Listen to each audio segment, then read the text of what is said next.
नमस्कार दोस्तों, स्वागत है आप सभी का मेरे YouTube channel Bhati English classes पर। मैं आपका दोस्त सुबोध भाटी हाजिर हूँ आपके लिए लेकर एक और सेशन। ठीक है, जैसा आप जानते हैं जो सीरीज़ चला रखी थी मैंने आपकी इंग्लिश की, जो ट्रांसलेशन वाला पोर्शन मैंने स्टार्ट किया था, तो उसका आज अगला सेशन लेकर मैं आपके सामने हूँ। सीक्वेंस में आपको क्लासेस मिल रही हैं, बिल्कुल जीरो लेवल से मिल रही हैं। यूट्यूब के इतिहास में पहली बार ऐसा हो रहा है कि आपको सीक्वेंस में फ्री ऑफ कॉस्ट आपको कोई कोर्स मिल रहा है जीरो लेवल से। ठीक है भाई, तो चलिए स्टार्ट करते हैं। अब तक हम क्या पढ़ रहे थे? हमने यूज़ ऑफ इजारम पढ़ा था और उसका मैंने आपको पहचान बताई थी, कैसे आप आइडेंटिफाई करेंगे यहाँ पर यूज़ ऑफ इजारम का यूज होगा। ठीक है, उसके बाद मैंने आपको उसका पॉजिटिव तक मैंने उसके बारे में आपको बता दिया था। नेगेटिव और इंटेरोगेटिव के बारे में जानना अब समझते हैं कैसे करना है। ठीक है, उससे पहले एक बात और है कि सभी जो मेरे दोस्त हैं और सभी मुझसे कहते हैं कि जो तू वीडियो डालता है किसी एग्ज़ाम के लिए लेकर, तो उन पर बहुत व्यूज़ आते हैं, और जब तू पढ़ाई से स्टडी में से मटेरियल कोई चीज़ें डालता है तो उसमें टाइम लगता है, उसमें व्यूज़ इतने नहीं आते हैं। तो मैं मुस्कुराकर हमेशा कहता हूँ कि बच्चे इतने परेशान हो चुके हैं ना यूट्यूब से, इतना उनका जो कर रखा है ना, पागल बनाया है यूट्यूब ने, तो बच्चों का भी विश्वास हट चुका है टीचर से। ठीक है, क्योंकि उन्हें सब कुछ सीक्वेंस में मिलता नहीं है, चीज़ें अच्छी नहीं मिलती हैं, और मैं जो बदलाव लाने की कोशिश में लगा हुआ हूँ तो उसमें टाइम तो लगेगा, एक दो दिन में तो बदलाव होगा नहीं। तो मैं डेफिनेटली वीडियो डालता रहूँगा। देखिए, मैं अपना जो मेरा उत्साह है वो कम होने वाला है नहीं। एक दिन जरूर बदलाव आपको दिखाई देगा और आप जरूर ढूंढ ढूंढ कर वीडियो देखेंगे, ये गारंटी है मेरी। ठीक है, क्योंकि मैं आपको वो लेवल लेकर जाऊँगा। चलिए भाई, ज़्यादा नहीं कहता हूँ, थोड़े से कहो ज़्यादा समझो, बस ये मैं बिलीव करता हूँ इस बात में। तो चलिए स्टार्ट करते हैं बिना किसी देरी के। तो यूज़ ऑफ इजारम हमारा गोइंग ऑन था। ठीक है, पॉजिटिव सेंटेंस तक हम पढ़ चुके थे। अगर कोई आप इस सेशन को देख रहे हो तो पहले पार्ट फर्स्ट देख लेना भैया, उसके बाद तुम्हें ये चीज़ें समझ में आएंगी इस पार्ट 2 की। तो भैया हम नेगेटिव सेंटेंस से पहुंच गए थे, पॉजिटिव हम निपटा लिया था। आज हम पढ़ने जा रहे हैं नेगेटिव सेंटेंसेस। नेगेटिव सेंटेंस की अगर मैं बात करता हूं भैया, नेगेटिव का मतलब होता है इन हिंदी वी कैन से नकारात्मक वाक्य है। वो नकारात्मक वाक्य वे होते हैं जिसमें तुम किसी चीज़ को मना कर देते हो। मतलब एक छोटा सा वर्ड ऐड हो जाता है भैया यहाँ पर, जिसे आप बोलते हो नोट, जिसे क्या बोलते हो नोट, और हिंदी में जिसे आप बोलते हो नहीं। ये छोटा सा वर्ड यहाँ पर ऐड हो जाता है भैया। और अगर इस वर्ड की बात करते हैं, ये वर्ड एक ऐसा इंग्लिश में है जो बहुत कम केसेस में आपको सिंगल मिलेगा। मोस्टली ये हमेशा हेल्पिंग वर्ब के साथ मिलेगा। तो जब भी तुम नेगेटिव का रूल बनाओगे तो छोटा सा आपको ध्यान रखना पड़ेगा इसका स्ट्रक्चर। इसकी जो स्ट्रक्चर होती है भाई वो क्या होती है, देखिए इसकी स्ट्रक्चर। सबसे पहले हम लगाते हैं सब्जेक्ट। क्या लगाते हैं? सब्जेक्ट। सब्जेक्ट आप जानते हैं जिसके बारे में बात की जा रही है उसे सब्जेक्ट हम बोलते हैं। उसके बाद हम क्या करते हैं? अकॉर्डिंग टू सब्जेक्ट हम हेल्पिंग वर्ब लगाते हैं। और किसे हम पढ़ रहे हैं? इज आरम को पढ़ रहे हैं, तो हेल्पिंग वर्ब होंगे आपके इज आरम। उसके बाद हम क्या करते हैं? जो वर्ड आया है नोट, उस वर्ड को छोटू सा वर्ड जो नोट आया उसे यहाँ पर ऐड करेंगे। उसके बाद हम लिखते हैं ऑब्जेक्ट। क्या लिखते हैं? ऑब्जेक्ट। ऑब्जेक्ट को ही नो एक्शन सेंटेंस में कॉम्प्लीमेंट भी कह दिया जाता है, पूरक जिसे हम बोलते हैं। उसमें हम बहुत सारी तरह तरह के वर्ड यहाँ पर यूज हो सकते हैं। ठीक है, चलिए भाई स्टार्ट करते हैं। अब यहाँ से एज फॉर एग्जाम्पल मैं एक सेंटेंस ले सकता हूँ भैया। एक छोटा सा सेंटेंस अगर मैं लूँ आपके सामने एज फॉर एग्जाम्पल, तो मैं कह सकता हूँ, जैसे मैंने कहा राम अच्छा लड़का, राम अच्छा लड़का नहीं है। राम अच्छा लड़का नहीं है। तो आप किसी क्वालिटी के बारे में बता रहे हो और आपने क्या वर्ड नोट यहाँ पर ऐड किया है? नोट। और नोट लगते ही आपका सेंटेंस नेगेटिव हो जाता है भैया। मैंने बताया था अगर क्वालिटी है, ठीक है, गुण दोष की बात हो रही है, अवस्था की बात हो रही है, और प्रेजेंट का सेंटेंस है, नो एक्शन है, तो वो किससे बनता है? यूज ऑफ इज आरम से बनता है। तो बनाना स्टार्ट करते हैं। सबसे पहले सब्जेक्ट लगाएंगे। सब्जेक्ट आपका क्या है भाई? राम। जिसके बारे में बात हो रही है वो कौन है? राम, वही होगा आपका सब्जेक्ट। और अकॉर्डिंग टू सब्जेक्ट हम इज आरम का यूज करते हैं। आप जानते हैं किसी का भी नाम हो, कोई भी एक चीज हो, वो सिंगुलर होती है। और मैंने आपको पहली वीडियो में बताया था हम सिंगुलर के साथ किसे यूज करते हैं भैया? इज का यूज करते हैं। तो कैसे बनेगा? Ram is, Ram is. उसके बाद हम नोट करें, ऐड करेंगे भैया एक नया वर्ड जो आया है आपके सामने, नहीं, नोट। उसके बाद हम क्या लिखेंगे? ऑब्जेक्ट। ऑब्जेक्ट हमारा क्या है? अच्छा लड़का। तो Ram is not a good boy. ठीक है, अब आप कह सकते हैं, जो आज नए जुड़े होंगे मुझसे, वो कह सकते हैं कि भैया आपने इसमें ए क्यों लगा दिया? हिंदी में तो ए नहीं लिखा हुआ था। तो ध्यान रखना भैया, मैंने आपको उस दिन वाली वीडियो में बताई थी ये बात कि अगर आपके सिंगुलर काउंटेबल नाउन हो, ऐसी नाउन हो एक वचन सिंगुलर जो जिसे हम गिन सके, तो चाहे हिंदी में एक दिया हो ना दिया हो, डजंट मैटर, इंग्लिश बना जैसे हम ए का यूज करते हैं। ठीक है भैया, ये चीज़ें मैंने आपको बता दिया था। अब आगे बढ़ते हैं। इसके बाद आपका आता है नंबर तीसरा सेंटेंस, जिसे हम बोलते हैं इंटेरोगेटिव, जिसे हम क्या बोलते हैं भैया, इंटेरोगेटिव सेंटेंस। देखिए इंटेरोगेटिव की अगर मैं बात करता हूं तो इंटेरोगेटिव वर्ड जो बना है वो बना है इंटेरोगेट से, और इंटेरोगेट का मतलब आप जानते हैं, इंटेरोगेट का मतलब होता है भैया ये एक वर्ब है, और इंटेरोगेट मतलब है पूछताछ करना, इंक्वायरी करना। तो जिन सेंटेंस में हम इंक्वायरी करते हैं, जिन सेंटेंस में हमें डाउट्स आते हैं, उन्हें हम बोलते हैं इंटेरोगेटिव सेंटेंस। और जनरली इंटेरोगेटिव सेंटेंस दो टाइप के होते हैं भैया।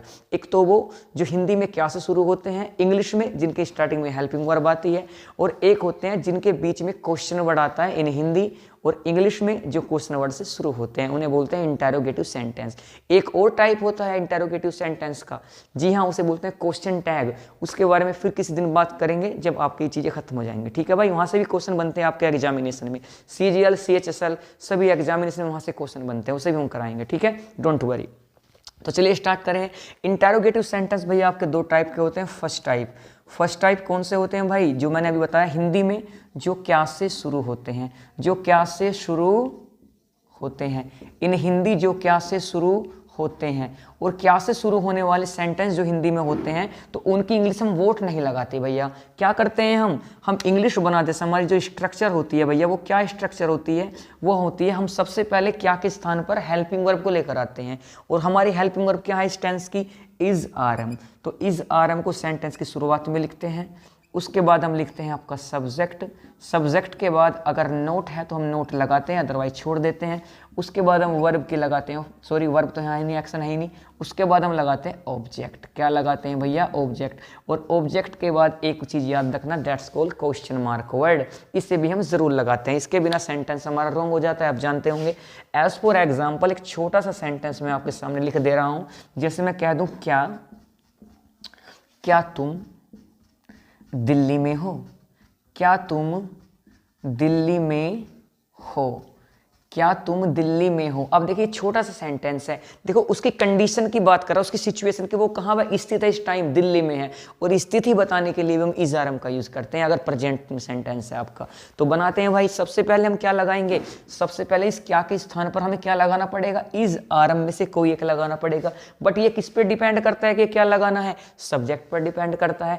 सब्जेक्ट सिंगुलर है तो इज लगाएंगे, सब्जेक्ट प्लूरल है तो आर लगाएंगे, और सब्जेक्ट आई है, मैं है, तो क्या लगाएंगे, एम लगाएंगे। तुम बताओ यहाँ क्या लिखा हुआ है, सब्जेक्ट आपका तुम, और तुम आप जानते हैं तू को किसकी कैटेगरी में रखा जाता है, तुमको भैया प्लूरल की कैटेगरी में रखा जाता है। तो आपका सेंटेंस किससे स्टार्ट होगा भैया, आर से स्टार्ट होगा। तो क्या के स्थान पर क्या लिखेंगे हम, आर।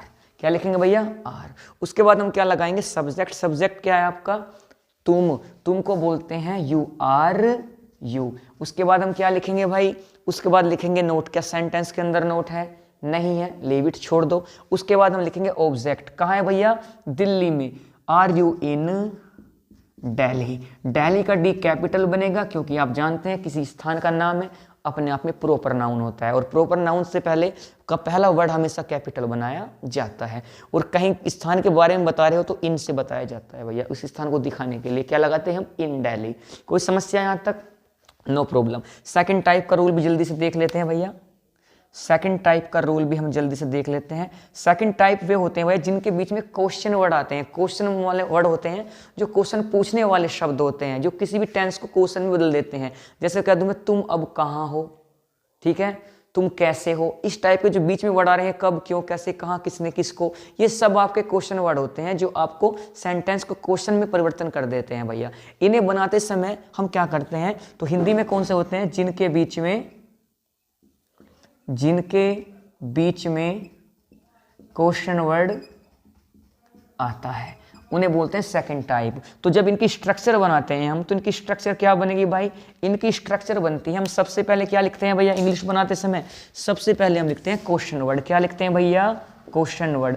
क्वेश्चन वर्ड के बाद जो हमारा इंटेरोगेटिव फर्स्ट टाइप का रूल है वो जू का तो उतर जाता है। उसके बाद हम हेल्पिंग वर्ब लगाते हैं, इज आर एम। इसके बाद हम यूज करते हैं आपके सब्जेक्ट का, क्या लगाते हैं भैया, सब्जेक्ट के बाद हम अगर नोट है तो नोट लगाते हैं। उसके बाद हम लगाएंगे भैया आपका ऑब्जेक्ट प्लस क्वेश्चन मार्क। ये छोटा सा आपका एक रूल बन जाता है, एक सेंटेंस के जरिए चीजों को समझते हैं। जैसे एज फॉर एग्जांपल, मैं आपसे कह दूं, जैसे मैंने कहा तुम नहीं लेते, सवाल कुछ और लेते हैं सब्जेक्ट। जैसे मैं कह दूं वह अब